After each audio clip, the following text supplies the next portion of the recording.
In 1883, in the southern Chinese province of Guangdong, a young Chinese man named Qin Fan was feeling desperate. Another year of meager crops meant he would be unable to feed his wife and children or even pay his land taxes. He lived in the county of Taishan, and in the last 50 years, Taishan had experienced floods, drought, typhoons, earthquakes, plagues, and clan wars. The future looked bleak. When the Chinese recruiter made an offer for employment in the Western world, it seemed like the only way out.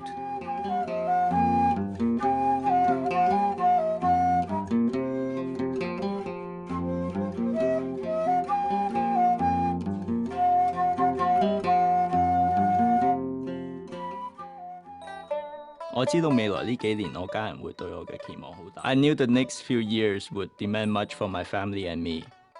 But I promised my wife and my parents I would come home as soon as the railroad is built. With the money I earned, life would be much easier for all of us. His trip from China to Vancouver Island was an arduous journey. The ships would often take 40 to 60 days to make the crossing, depending on storms and weather. The crowded living conditions on board the ship were abysmal, intensified by the limited food and water and the fact that the men were forced to stay below, the hatches kept closed at all times. Qin Fan was not alone in his journey. 17,000 Chinese men, the majority from the 4 districts in the Pearl River Delta in Guangdong, set out to find work on the Canadian Pacific Railway from 1881 to 1884. Once in British Columbia, Qin Fan quickly learned to deal with the daily hostility and racism. We're different because of our clothes and our queue. Our shaved heads and long ponytails makes them suspicious.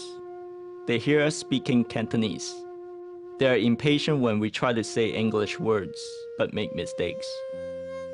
When the railroad was complete, few of the Chinese had made enough money to pay for a return passage to China and were forced to search for other employment. They found plenty of seasonal work at one of the 45 canneries in British Columbia, where food and lodgings were included with the job.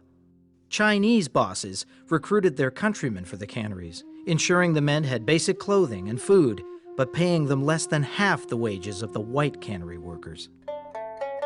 Our lives are not easy.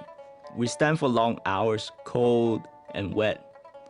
I worry every day about my wife and children and my parents. Are they well? Do they have enough to eat?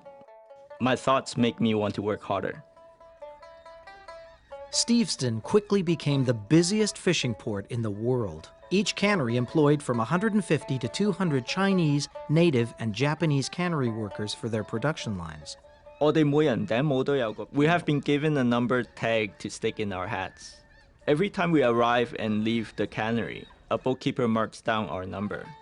This lets them figure out our daily pay. But the boss Chinaman keeps our wages and will pay us at the end of the canning season. You are now sitting in the last Chinese bunkhouse, which once housed 75 workers and was relocated here from Knight Inlet by BC Packers. These large, 2-storied, barn-like buildings had rows of rooms with very simple 3-tier bunk beds in each room. We eat rice, cabbage, and a small amount of salt fish or salt pork 3 times a day when we are working. But the boss seems to think we're less hungry on days where there are no fish to gut and clean. Then we only get breakfast and supper. In the evenings, I stay in the bunkhouse playing mahjong. I do not go to the town like some of the men who spend their time gambling and smoking opium. Canning salmon was labor-intensive and required many people for a short period of time in July and August. Qin Fan was part of a production process that began at a large open area on the dockside of the cannery. The fish were taken directly from the boat into the building, where hooked instruments were used to sort the sockeye, pink, coho, and chum into different bins. I was lucky to get work, pressing out tin cans 4 months before the canning started. But now, I'm called a slitter. I cut off the tails and fins, then gut the fish. My sons would think it funny to see their farmer father surrounded by all these fish, which feel and smell so differently from the earth I once held in my hands. Initially, with a crew of 100 to 150, 700,000 cans could be produced annually. Chinese men were particularly sought after as workers. They were known for their work ethic and impressive skills. Using 16-inch knives, they had the ability to clean and gut 4 to 5 fish a minute. Others chopped the fish into small enough pieces for the cans. The workers did everything on site. After the cans were filled, Chinese cappers soldered lids into place. The cans were cooked, cooled, lacquered to ensure they didn't rust, labeled, and packed into handmade wooden crates. The final product was shipped to ports all over the world. Sometimes I go Hanwoo grocery store to meet Chinese men from other canneries and hear news of home. On the way there, I like to hear children of the town playing, which lets me think of my sons in happier times. But when the children see me, they run and hide, as though I'm dangerous or not to be trusted. By 1900, there were more Chinese workers in the canneries than any other ethnic group. At the same time, the head tax on Chinese immigrants increased from $50 to $100, and in 1903 to $500, which meant it was almost impossible for wives and elderly parents to be brought over. The Canadian Chinese community was a bachelor's world. I borrowed my friend Lee's needle and thread. My wife would laugh at the way I sew. Things began to change after 1906, when the iron chink was introduced into the canneries. It only took 3 men to operate, and was able to take over the gutting and cleaning jobs originally done by a crew of 30.